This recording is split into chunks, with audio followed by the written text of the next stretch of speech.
पुढील वाक्यातील क्रिया विशेषण अव्यय कोणत्या प्रकारची आहेत? आपल्याला वाक्य दिलेले आहेत आणि अनुक्रमे त्यांची क्रिया विशेषण अव्ययाचे प्रकार दिलेले आहेत. ठीक आहे. पिंटू शाळेतून रडत रडत आला. रडत रडत हे इथे क्रिया विशेषण अव्यय आहे आणि ते रड या धातूपासून बनलेलं आहे, म्हणजेच ते धातू साधित आहे.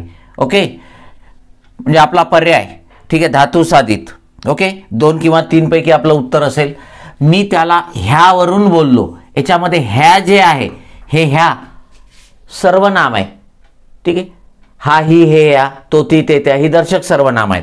म्हणजे हे सर्वनामापासून बनलेलं क्रिया विशेषण आहे आणि म्हणून हे सार्वनामिक क्रिया विशेषण आहे. ओके, त्याच्यानंतर नंबर 3 किंवा क, तेवढं सामान तिकडून आणशील का. इथे तिकडून हे क्रिया विशेषण अव्यय आहे आणि ते तिकडे, बरोबर आहे, या अव्ययापासून बनलेलं आहे.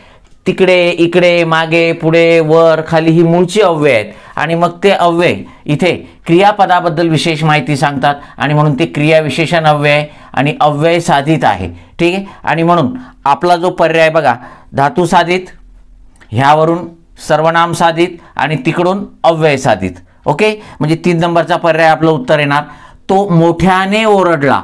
मोठ्याने, याच्यामध्ये मोठा हा शब्द मुळात विशेषण आहे आणि इथे ते विशेषण क्रिया विशेषण अव्ययाचं काम करते, कारण ते क्रियापदाबद्दल विशेष माहिती सांगते. ते रीतिवाचक, ठीक आहे, प्रकारदर्शक क्रिया विशेषण अव्यय आहे आणि म्हणून इथे मोठ्याने हे काय येणार आहे, विशेषण साधित क्रिया विशेषण. आणि म्हणून रडत रडत हे धातू साधित आहे, यावरून सर्वनाम साधित आहे, तिकडून अव्यय साधित आहे आणि मोठ्याने हे विशेषण साधित आहे आणि म्हणून 3 नंबरचा पर्याय आपलं काय उत्तर आहे. Okay, yes.